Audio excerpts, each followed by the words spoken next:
just don't see it any other way.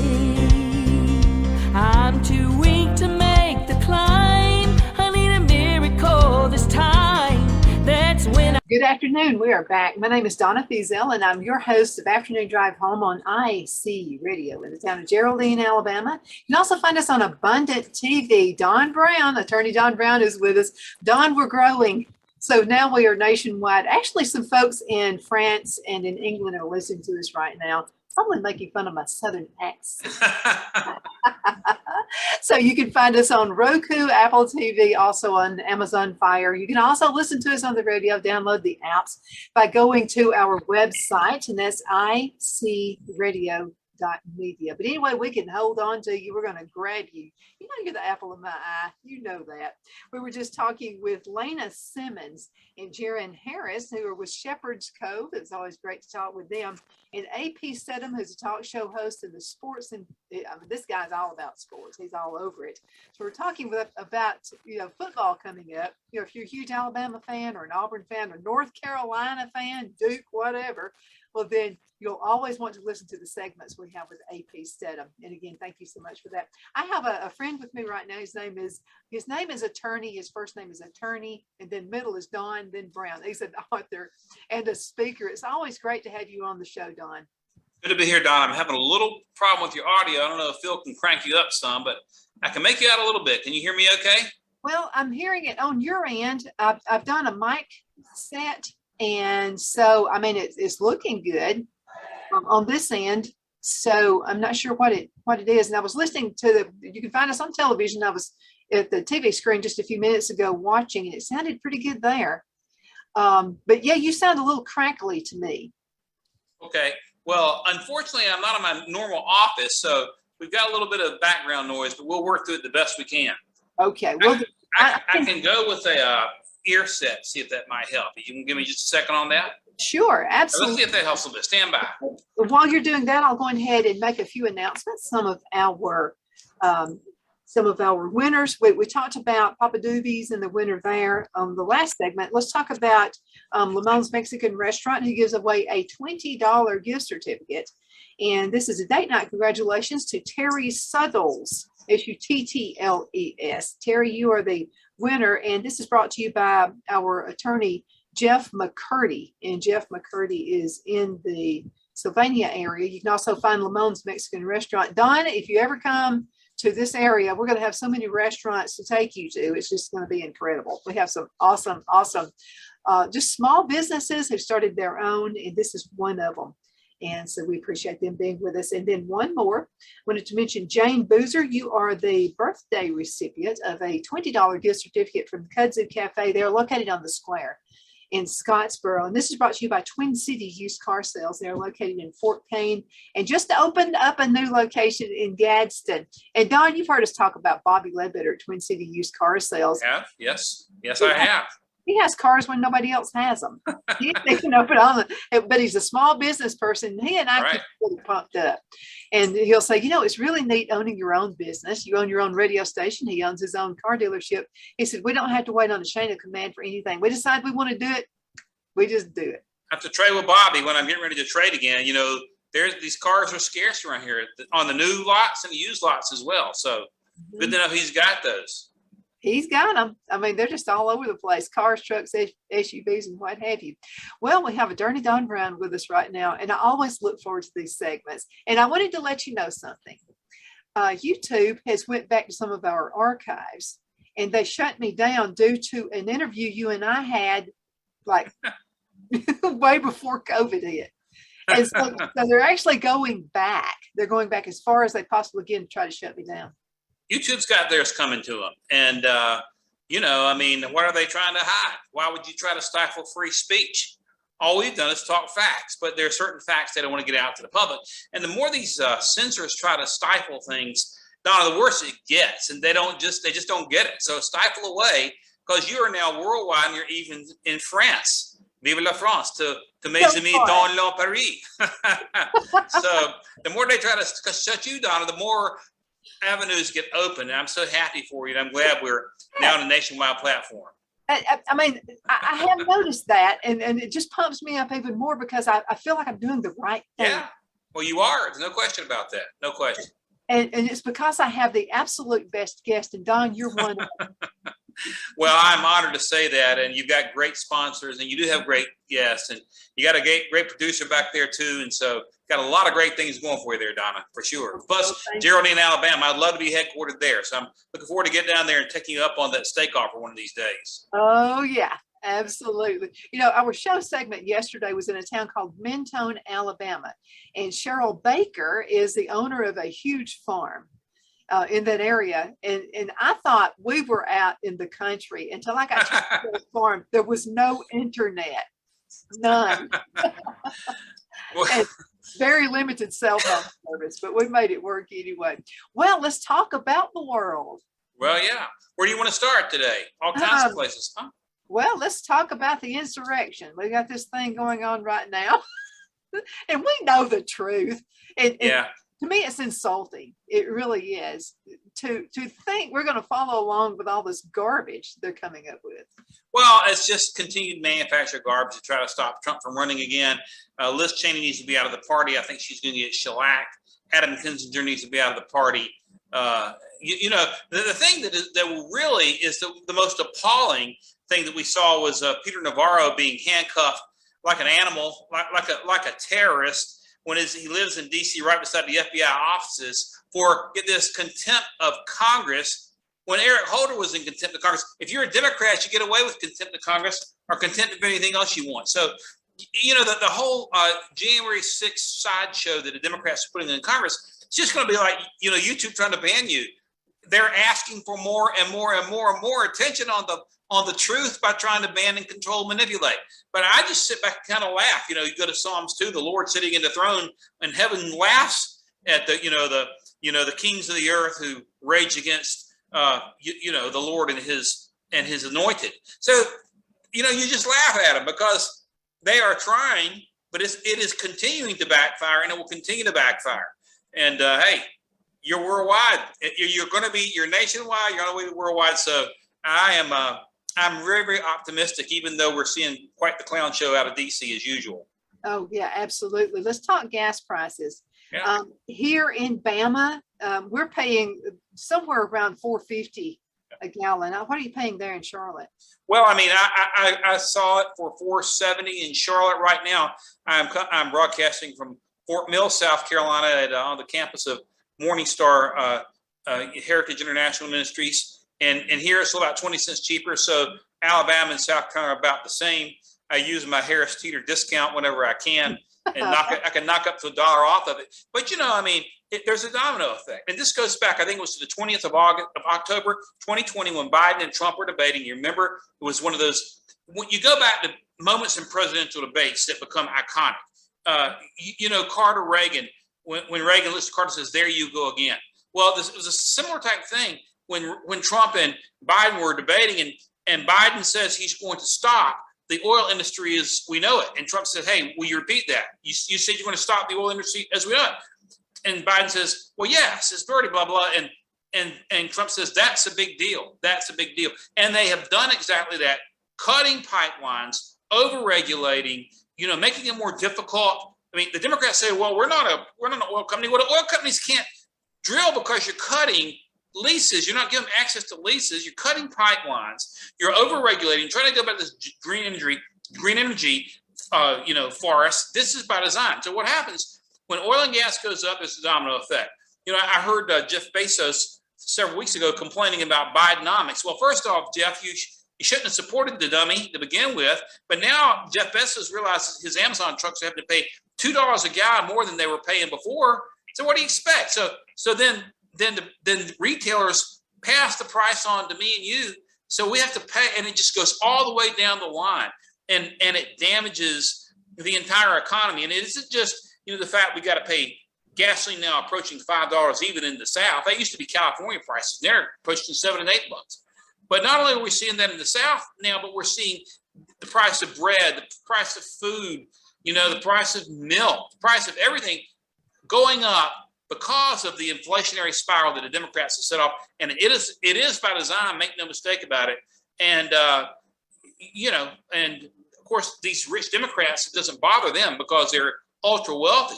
But for those of us who are in the middle class, it hits and it hurts. You know, I was talking to a Democrat friend of mine last night. We were having a discussion, and you know, it came out that on Obamacare, and the Democrat friend was complaining about guns and wanting a background check and wanting gun control. And I pointed out the fallacy of that and said, hey, by the way, you Democrats had control of the Congress for 2 years under Obama. You didn't pass any gun control.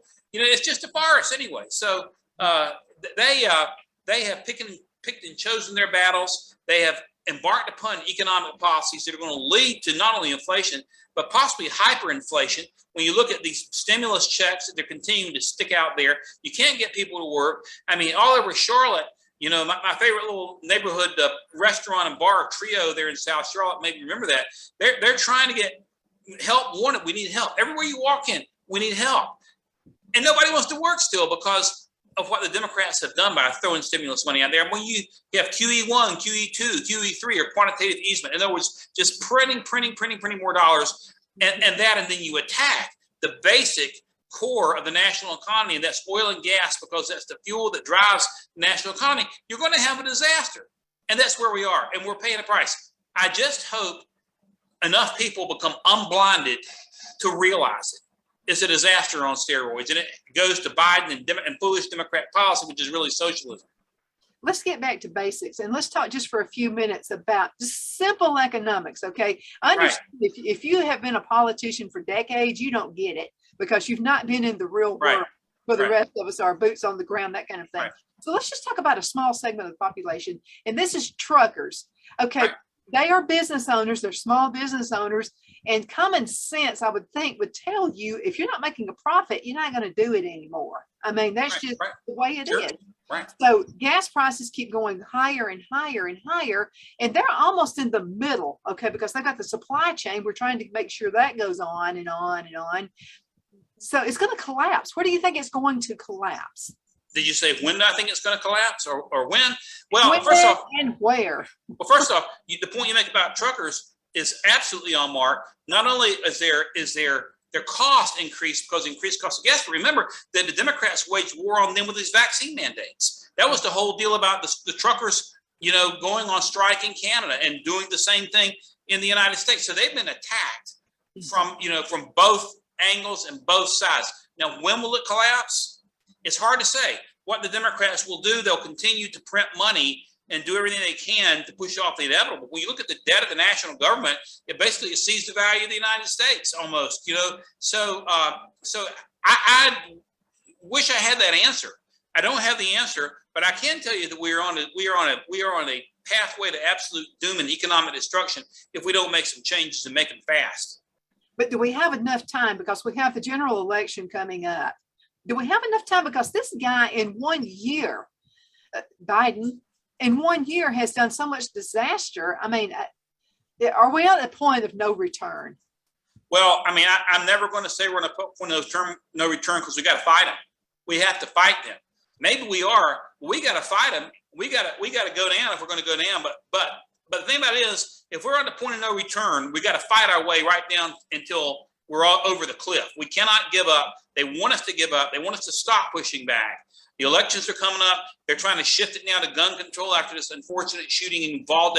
And they're using that as an excuse to try to get the country's attention off their economic, cataclysm. They forced it on us. I do think they're probably, if the elections were held now, it would be a Republican, tidal wave right now. But this is June, and we're still June, July, August, September, October, November. We're still, 4 months away from that, and that is an eternity in politics. So I can tell you one thing: if Republicans don't take full control of the Congress, number one, and then two, not just take control of the Congress, but govern conservatively, we may be on the point of no return even before then. I'm expecting that there are going to be some economic cataclysm going around. Look at the stock market; it's crashed in the last week. It's kind of made its way back up again, I think, because of supply and demand. Well, people taking profits and buying and buying and buying, but it cannot sustain itself under the model that we're operating for sure. No, there's no way. I mean, it's just common sense. If you've ever owned a small business, and everyone Right. should, two things: you need to have worked in retail before. You need Right. to pick up on that and own your own business and really understand what it's like to meet payroll. Right. Absolutely. And I've been there. I've been there and done that, and I'm still there. And they're you know, I was talking the other day, this whole baby formula shortage, you know, that we've seen. It's just emblematic of the supply chain disaster that the Democrats started, you know, with their COVID overreaction, and now are throwing gasoline on a fire by their anti-oil and gas policies. But you look at the situation with baby formula. The Democrats' policies triggered it, but you've only got 3 or 4 major producers producing it. There should be 50 to 60 baby formula producers in the United States. But what's happened is monolithic corporations, with the government's help, the government's in bed with them, have grown and grown and grown and grown and grown, and then they've got you where they want you. We got to have small business. We got to have medium-sized business. We got to have businesses like your excellent sponsors all over the country. That's where our focus needs to be. And we got to get in and bust up some of these monopolies with antitrust. We've got to do it. Why in the world the government hasn't busted up the aforementioned YouTube, for example, or Amazon, or Bank of America?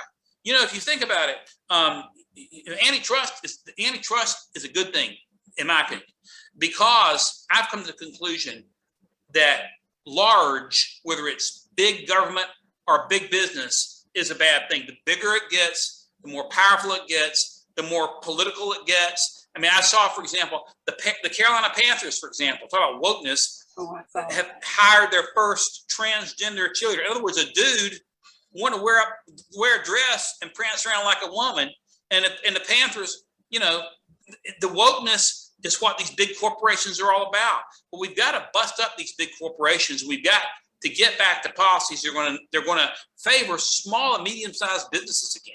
Because if we don't, we will be over the top. Because, you know, it was Mussolini who said that corporatism is a foundational block of fascism.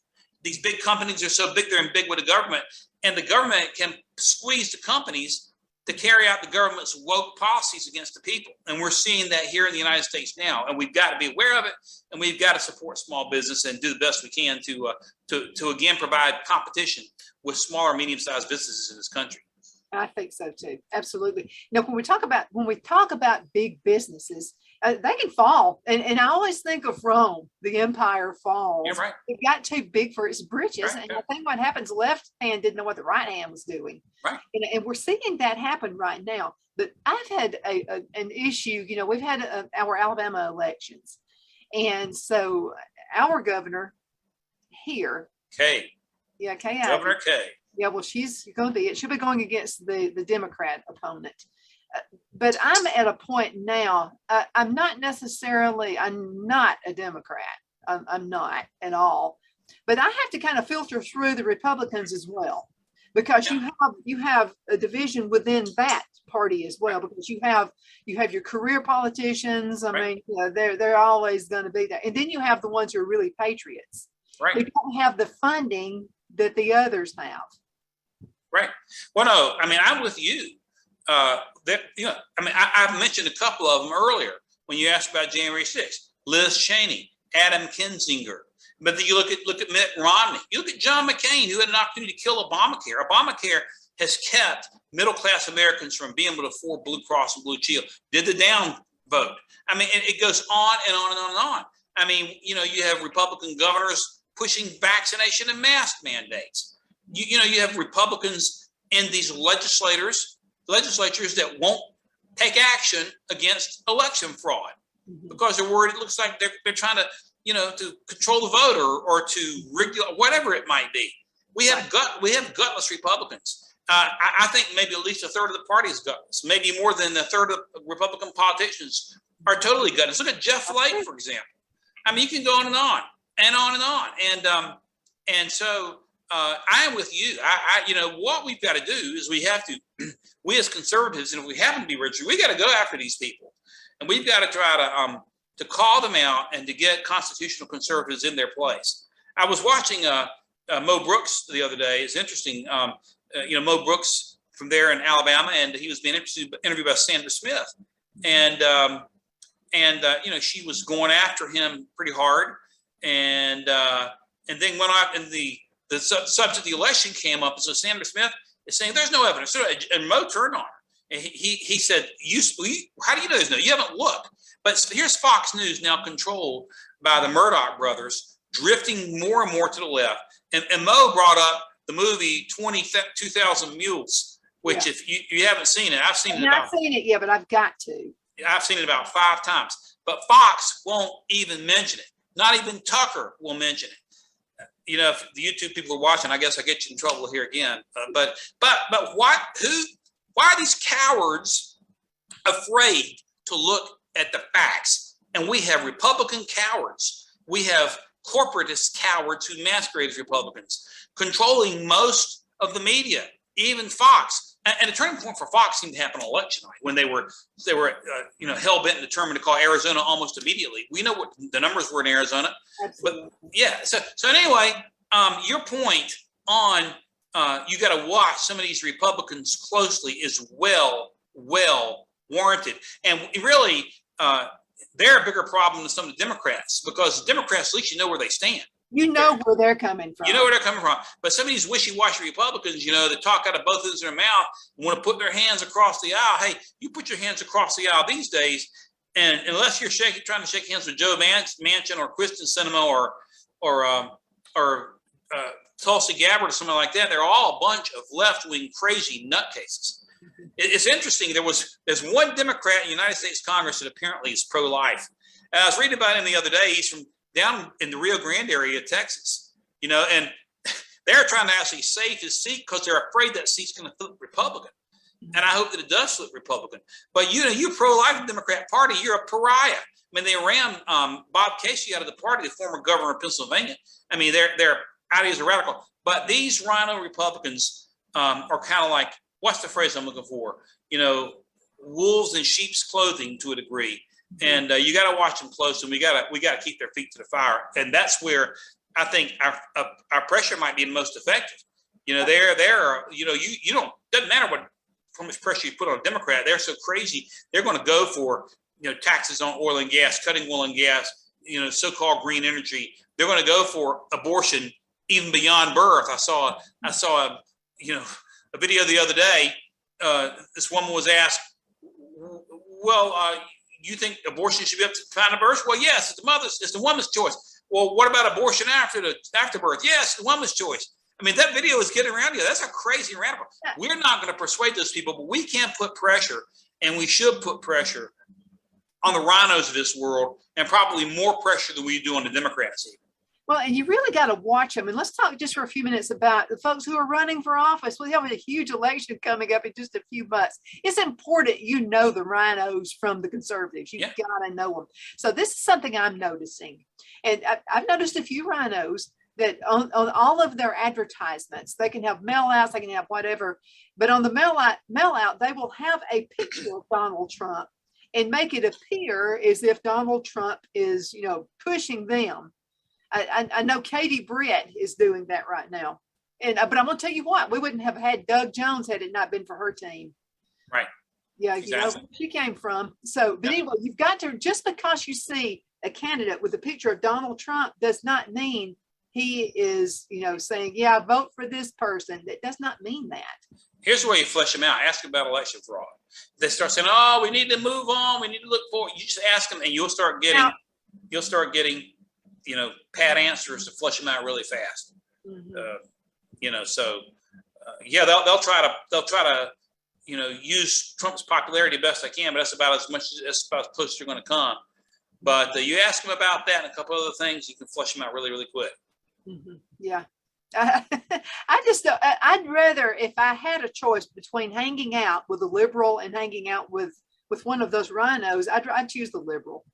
I would not agree with anything they said. It would be a constant fight, but at least you would know where they're coming from. Exactly. I agree with you. I have to agree with you. I really do. Yeah. I really do on that. We're going to have to go into a break in just a couple of minutes. If you got some time to spend with me a little bit. Absolutely. Absolutely. By the way, your audio is great now. I've switched to the earbuds and you're coming in 1,000% stronger. Probably was on my side, so we're good. I'm glad we're good. I'm glad we're good. Yeah. So I want you to talk just for a few minutes about, before we're going to a commercial break, about your books. This guy is a great author. You need to go on his website and let's talk about a few of your writings. Well, thank you, Donna. I got a pretty busy summer. I will have my newest release is called Old Breed General. It's a World War II biography about General William Rupertus, who commanded the 1st Marine Division in the Pacific in World War II. It's the first biographical work on him. I'm doing that book with his granddaughter, Amy Rupertus Peacock. We'll be speaking at the National World War II Museum 1 week from today on Flag Day in New Orleans. Reception at 5 o'clock. We'll be speaking at 6 o'clock. We've been invited also out to the Reagan Library Foundation Institute in Southern California. We'll be speaking August the 17th. And I'll be speaking this weekend in Washington, D.C., the National Federation of Christian Businesses. And it's going to be a great event, I'm hoping. And we're going to rally the troops for prayer and talk about really how small and medium-sized businesses that are Christian businesses can make an impact. So thank you for the opportunity to share a little bit there. And hopefully all those events will go well. I really appreciate it. Well, I think it will as well. So let's go ahead and cut to a commercial break. When we come back, I would like to talk about one of your favorite people, Nancy. You know who I'm talking about. Let's talk about her. Her husband was arrested, you know. Yeah. So We'll do it. We'll do it. We'll be back in just a few minutes. You guys hang in there, okay?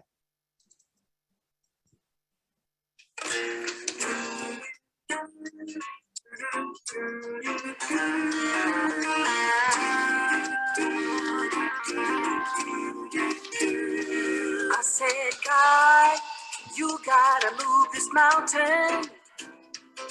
I just don't see it any other way. I'm too weak to make the climb. I need a miracle this time. That's when I heard the voice from heaven say, don't tell me about that mountain, tell that mountain about me. Face your feet, shout my name, proclaim the victory. You say your prayers, now take a stand, get up on your knees. You told me about that mountain, now tell that mountain about me.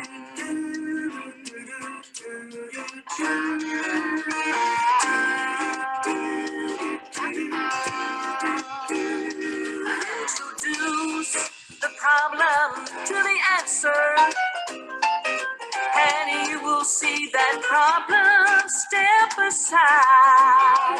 There's no place for fear, the God of heaven is near. Step out in faith and face it eye to eye. Don't tell me about that mountain, tell that mountain about me.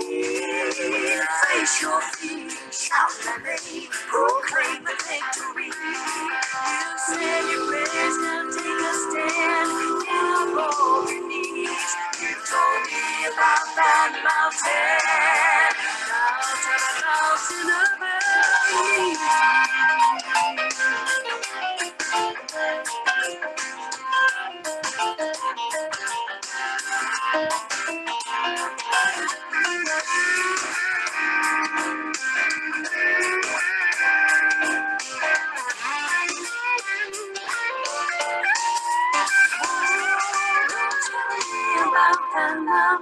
Tell that mountain about me. Face your fear, shout my name, proclaim the victory.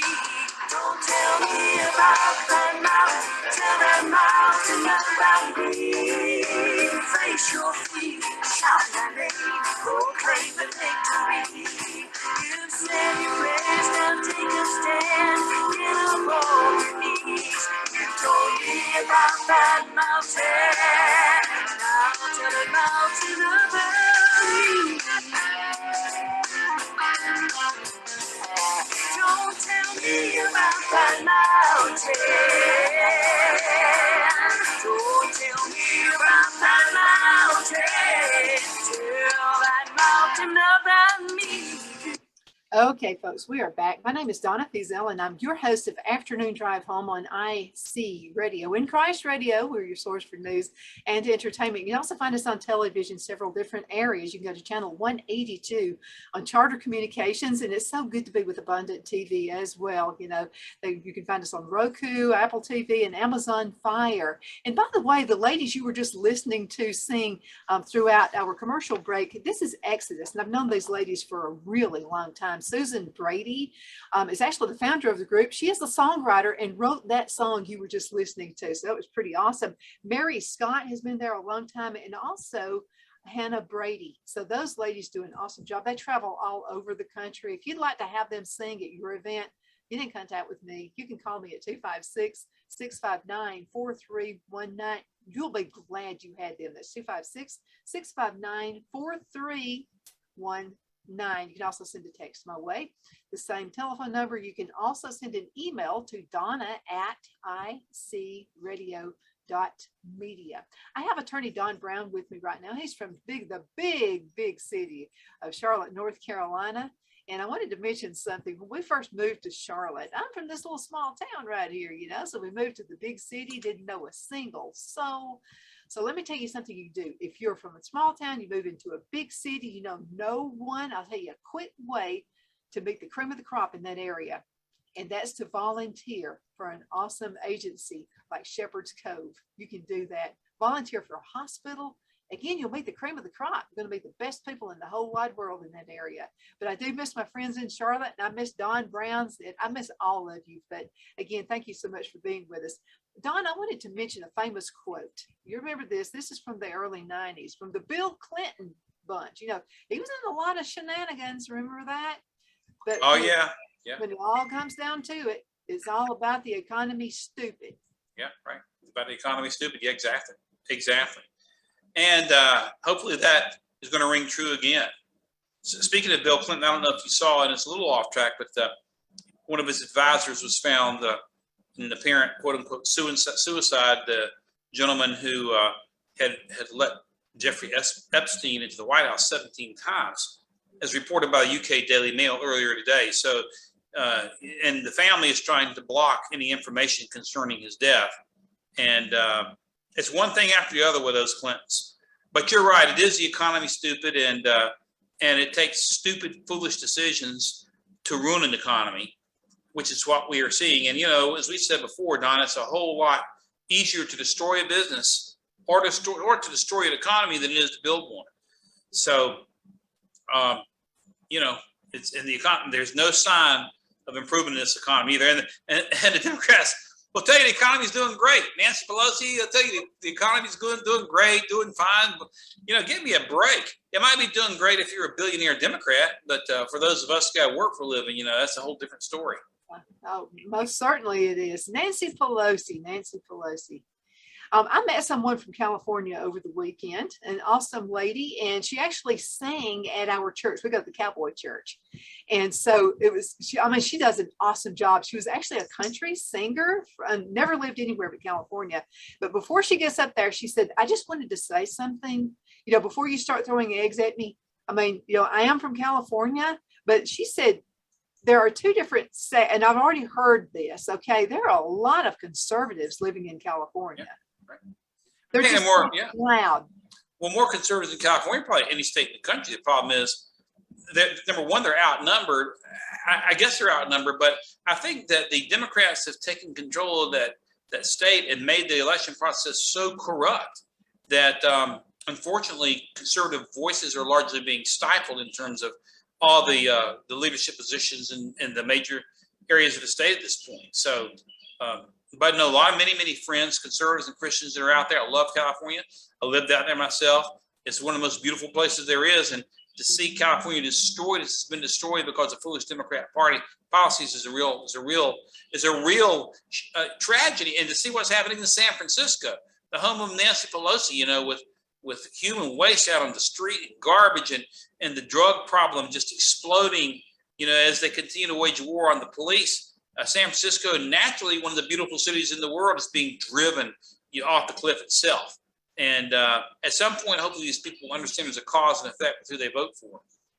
Absolutely. I mean, it's trashed. Yeah, right. I can't think of any other thing to say but trashed. Absolutely. So Nancy Pelosi's husband was, I mean, you're not hearing a whole lot about it in the news. So her husband, Of course.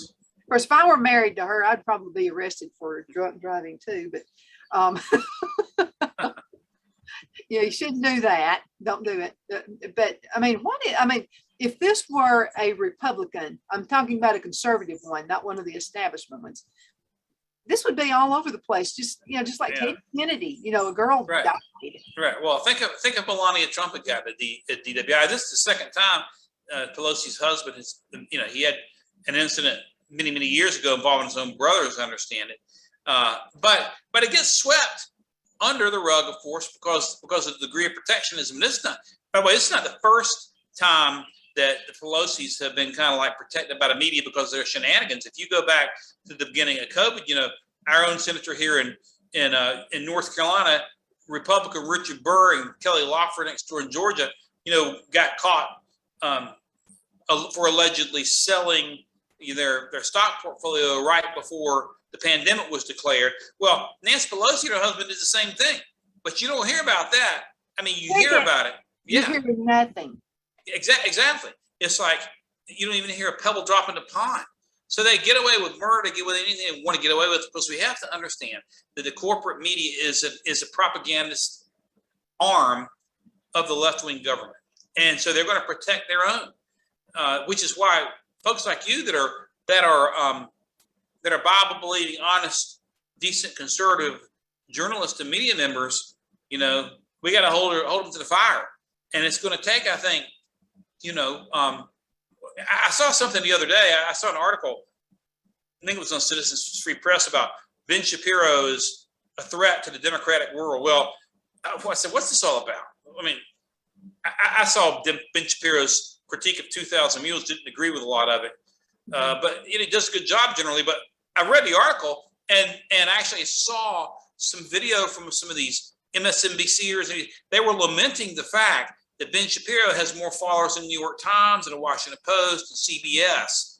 And you see what's happening is the free market is going to work, and your show is an example of that. And it's going to continue to be, because you're feeding the people the truth. People are hungry for the truth. It's interesting. I went to see Top Gun. My birthday was this past Friday. So a couple of friends took me to go see Top Gun Maverick, and I went to see the movie. And I thought it was better than the first Top Gun movies. As a matter of fact, if there was any profanity, I don't remember. There might have been one or two words that stand out. No sex scenes or anything like that. Good old rock'em sock'em American movie, and it's blowing it off the box office. They're not trying to put woke messages in that movie. They put the Taiwan flag back on Tom Cruise on Maverick's bomber jacket. And when you give people what they want, that the free market will work. I remember a number of years ago, I went to Belarus 20-some years ago. I was over there. I was trying to adopt a kid out of there many, many years ago. And we were trying to petition the Lukashenko government. Lukashenko is still there, to release this kid, to let him come back to the United States, because his brother and sister had been adopted and were living in Charlotte. But anyway, I'm in Belarus, which of course is right in front of the north of Ukraine, right beside Russia. We've heard all about it. And I'm walking through like a flea market, and I have a couple of translators with me, and I saw like a chess set. I think I want to buy a chess set, Russian chess set. So I pull out a $20 bill, and they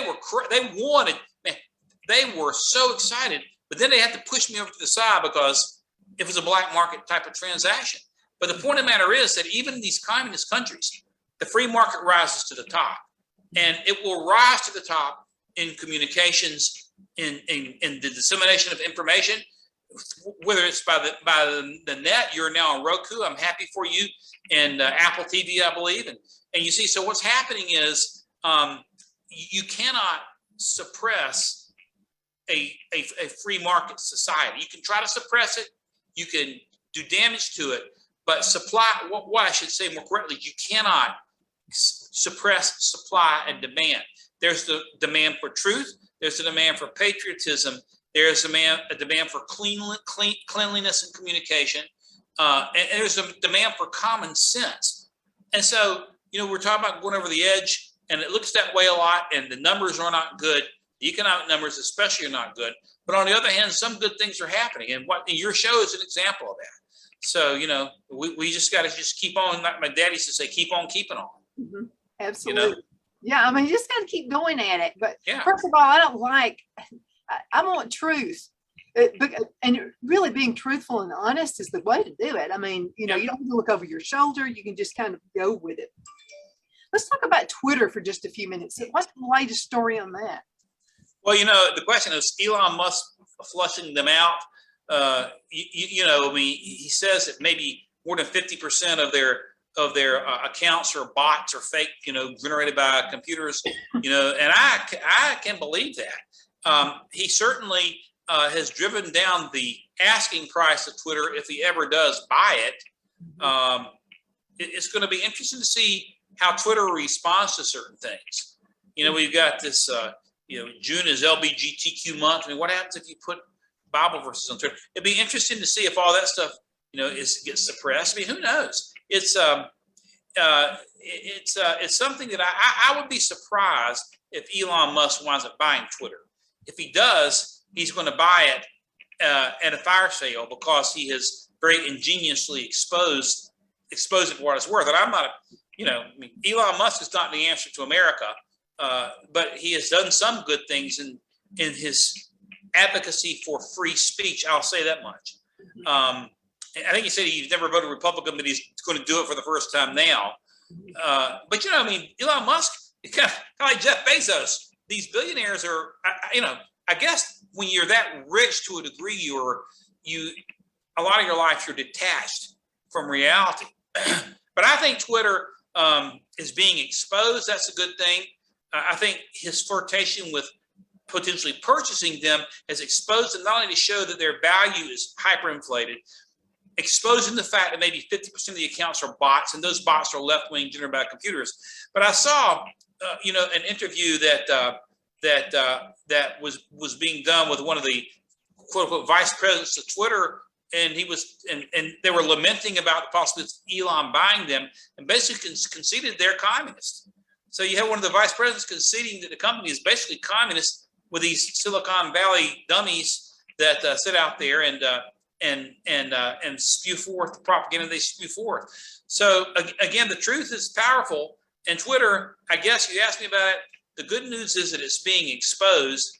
And I'd say the other good news is that the free market is now beginning to provide other avenues for folks like me and you to be able to communicate. I think so too. So do you think he actually even intended to ever buy it, or was this just part of a, strategy to bring some of the truth out? I don't think he ever intended to buy it for the numbers that they were floating out there. And, no, I don't think he had a serious intent to buy as is. Let me put it that way. But if his intent was to get some of the truth out, he's been somewhat successful in that. And maybe he'll now try to make see if he can buy YouTube or Facebook or something like that. YouTube should be next, so. Facebook, no YouTube, going ahead, because I've been shut down by both of them, as far as I'm concerned, with their fact checks and their inconsistent liberal rules. You never know what they're going to bang you on next. But anyway, they all need to be busted out via antitrust, which is a point that I made earlier. They're too big, they're too powerful, they're monopolistic. We've got to get rid of these left-wing monopolistic corporations in the United States. We got to get back to medium and small size companies, the types of companies, by the way, that won World War II. Mm-hmm. That's what we got to do. Absolutely. Let's talk for a minute about ambition, because, and you and I have noticed this, and I've been on earth a little longer than you have, probably. I doubt that. So, anyway, go ahead. I think I have. And so, I'll be 63 in June. I'm proud of every minute of it. We're real close. Well, I could be your big sister. I could be your granddaddy anyway. I don't think so, but at least, things were happening even when I was in school in the 60s. Now that I look back, I can see this has been a long plan for a long time. It's been several decades in the making. So and I told you the story about my son where the teacher wanted him to bring a calculator to school. This was in the 90s, and I was really upset, took him out and put him in Trinity Christian Academy. And because that really upset me, because to me, having a calculator in math is cheating. And I mean, I wanted him to do math in his own head, you know. So, and that was part of that reason. But do you feel like part of it is to take ambition away from students? And we have some good teachers, and it's sickening the things they have to teach. But do you think part of the dilemma is to take ambition away from them, and then that way you can just take over an entire generation? Absolutely. You know, I mean, I was talking to a liberal friend the other day about what's happened to American testing scores since the creation of the Federal Department of Education. And so, we've been through these battles with Common Core, but these are top-down standards that come from, you know, Common Core was driven by Bill Gates. Top-down standards to dumb down the United States. I mean, I recall doing some lectures on this, but the idea was to remove calculus as being the top, you know, standard mathematics for high school seniors back down to algebra 2. And when you start dumbing down by these standards, the standards do two things. One, it gives an opportunity for indoctrination. And if you look at Common Core, for example, there's an English and there's a math component. You look at an English component, the readings that they give kids are communist Marxist readings and filthy, trashy, you know, sexually filled types of readings. And the math part basically does dumb down the level of mathematics. And there were Gates had two university professors advising his initial Common Core group. And there was a guy named Jim Milgram, who was the math guy. Milgram was a mathematics professor at Stanford and also was the principal mathematician for NASA during the Apollo moonshots. Been around a while. When he saw what's happening to the mathematical standards, he resigned. And Sandy Stotsky, who was an English professor at the University of Arkansas, was the only other college professor on the original core group for Common Core that Gates was funding. She also resigned for the same reasons I gave you. They're getting away from reading the classics, from reading Dickens or Shakespeare, and they're moving into indoctrinated trash, which is, and so to answer your question, we started talking today about the disaster in the economy. And I said to you, it's by design. The same thing is true in education. We need to get rid of the Federal Department of Education, bust it up. Why don't Republicans talk about that anymore? The Constitution I would like to hear that. Yes, the Constitution says nothing. Education is not a federal role. It's not a role of federal government. Whether it's a role of the state government, it's up to the state, but it's not a role of the federal government.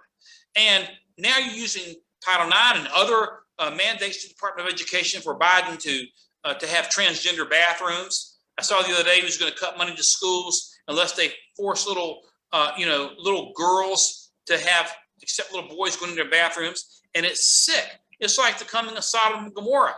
I did an op-ed the other day that got published in a couple of places on the wake of Uvalde. And problem isn't guns. The problem is the deterioration in moral standards. And I think you can go back to about 3 or 4 Supreme Court cases beginning in the 50s. You've got Abingdon v. Shemp. You've got the Ingalls case. You've got several of them in which the Supreme Court took the Bible and the prayer out of schools and did so on an unconstitutional basis. They claimed, well, let me just put it this way. They claimed that the presence of the Bible and prayer in school was unconstitutional, and they used the Establishment Clause. They missed the mark on that from a constitutional standpoint, just like they missed the mark on Roe versus Wade, and just like they missed the mark from a constitutional standpoint and the cases that allow for racial discrimination. So wound up reversing themselves. And we hope that Roe versus Wade will get reversed. But we've got to go back and reclaim our schools and get the Bible back in the schools to teach morality. And we've got to do that unapologetically. And we've got to go out after the courts for their screwed up reasoning, taking the Bible and God and prayer out of schools to begin with. Because now we're paying the price. We're paying a price of slipping morality. Oh, go, you make guns, pass a gun law. Yeah, like somebody that's sick enough to go shoot up, 30 kids in a school is going to obey a gun law. Give me a break. I mean, the only people who obey gun laws are law-abiding gun owners. Like us. I mean, us. In theory, correct. but some scum off the street is going to kill. What are they going to? They've already got laws against murder with capital punishment. That's not stopping them. You think background checks at a gun show is going to stop them? Give me a break. The idea is to punish the innocent for the acts of the guilty, and there's a failure to understand the core fundamental problem, which is the slippage of national morality. And you ask about the schools. There are two objectives that the left has sought to accomplish through the schools. One is to dumb us down educationally, so we can't do math and calculus and speak French and Russian and Chinese or whatever, or understand Western civilization or the classics. Dumb us down there, but also to destroy any sense of Judeo-Christian morality. And when you do that, you destroy a nation. And we've got to have the guts to punch back exactly where it needs to be punched back and call it for what it is. The Supreme Court, we still don't have a decision in this case from next door, Mississippi, in the dog case. We're hoping and praying that we're going to see Roe reversed. I've read the decision, or the decision was leaked, that was done by design, and it's an effective constitutional assault on Roe.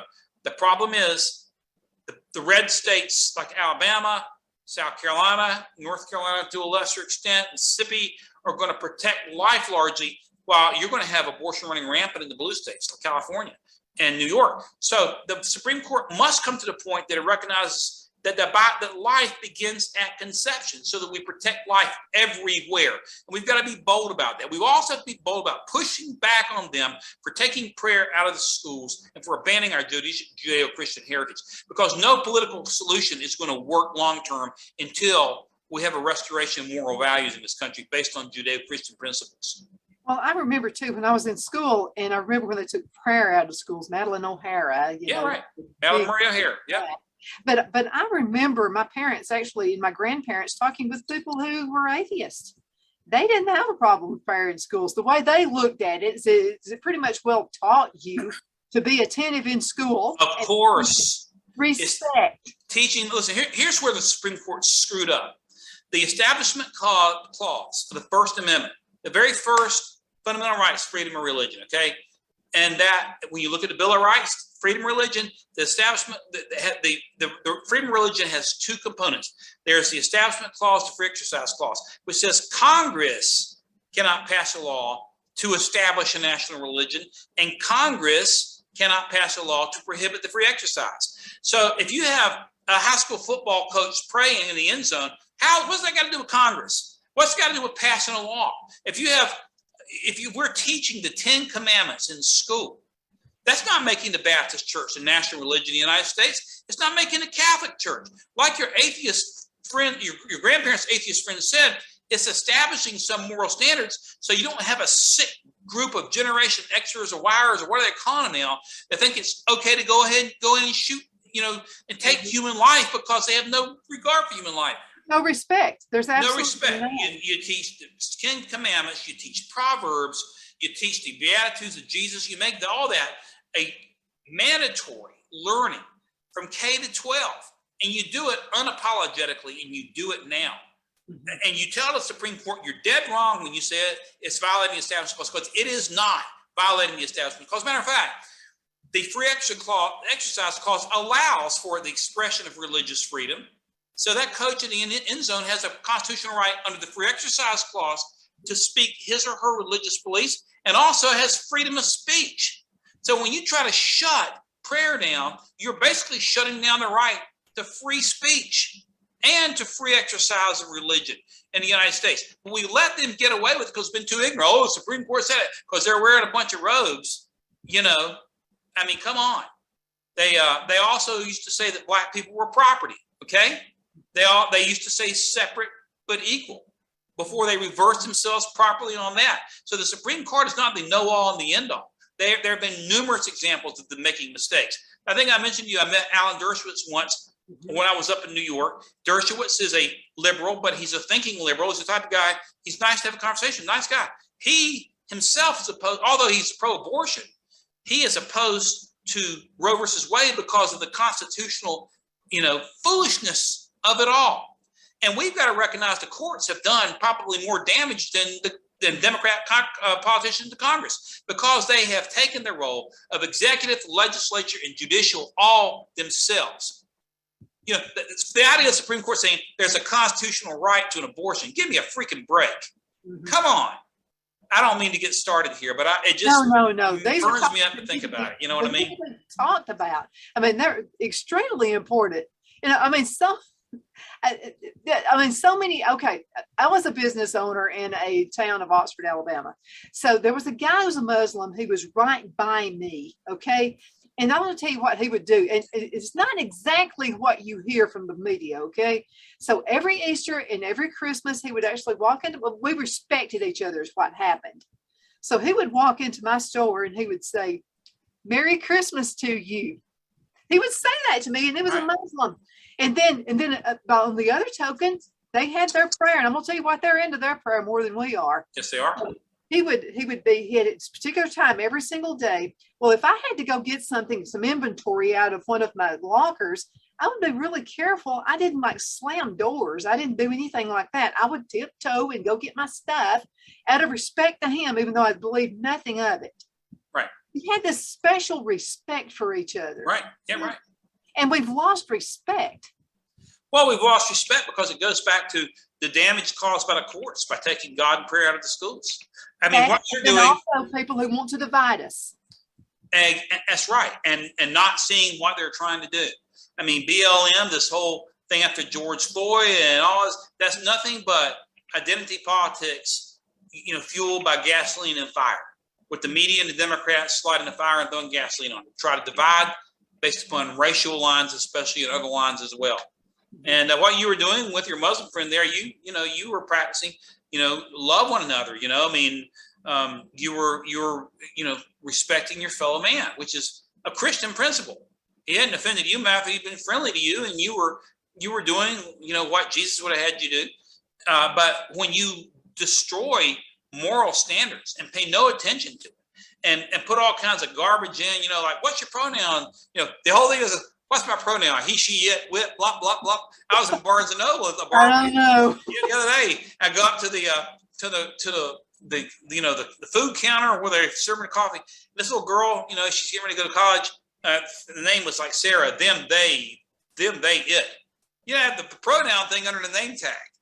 That's the type of absolute foolish garbage. They fired some teacher I read recently because some student wanted to be referred to as a cat and said that she was an animal, not a person, and the teacher wouldn't go along with it, and he wouldn't call her an it or whatever, and so they got fired. But we have replaced Judeo-Christian morality with garbage, philosophical garbage that is unbelievable to even fathom what we're looking at. Like I mentioned earlier, this Carolina Panthers, our local team in Charlotte, they bring this guy, David Tepper, this billionaire from up north, is an anti-Trumper, makes a political statement, hires a woman. I mean, a man wanted to be a woman cheerleader. Like Biden has put some man in charge of National Health Service that wears dresses and high heels. Okay, I want to know where all the women are. All the women who want women's rights. Okay, where are they at? Crickets, where are they? First of all, you've got a woman who is not going to be a cheerleader in place of this person who wants to dress like a cheerleader. Where are you? I mean, I don't know where you are. You should be out there holding signs at the Panther Stadium. Where are the Democrat women? That's you talk about 20 years ago, you're talking about equal rights amendment. You say my body, my choice. Hey, what? This have it both ways. Exactly. But that's Democrat stuff for you. This liberal stuff, 15 years ago, they're clamoring for a border wall. When Trump says build a wall, they want open borders. They change what they say, depending where they think. You're confusing me, people. What do I say now, and right now, that's going to give me the most power, even though it totally contradicts what I said yesterday? Because you won't remember what I said yesterday, because most of you are not paying attention, and that's the way they operate. Mm-hmm. Absolutely. But I'm seeing this huge trend in this area. I don't know about your area, but folks who are homeschooling their kids, and I'm going to say you're my heroes. Well, I've been in a homeschooling movement myself, And I know that it's a lot of hard work, but and I've spoken at homeschool conventions, and I agree with you. If there are parents within our earshot right now, and if you're able to do it, do it, and don't turn back. There are tremendous resources out there, and my paralegal, who I love her to death, and she was speaking out against the transgender bill in North Carolina, and was speaking out against them pushing transgender restrooms and locker rooms into the schools of Mecklenburg County. She spoke. Less than a minute. What would you like to say to the folks before we go? I would say, you got to come back. if you're a parent, you can homeschool. Do it. Get back in the Bible. Don't be afraid to speak the truth, and don't underestimate your sphere of influence. It could be your spouse, your kid, your grandkid. It could be your Sunday school class. You count. Tell the truth fearlessly, and keep praying. We're going to be okay. Absolutely. Attorney Don Brown, one of my favorite folks. Thank you so much for being on the show today. Back at you. Thank you, Donna. We'll see you guys tomorrow morning for the weather report and the traffic report. Face your fear, shout my name, proclaim the victory.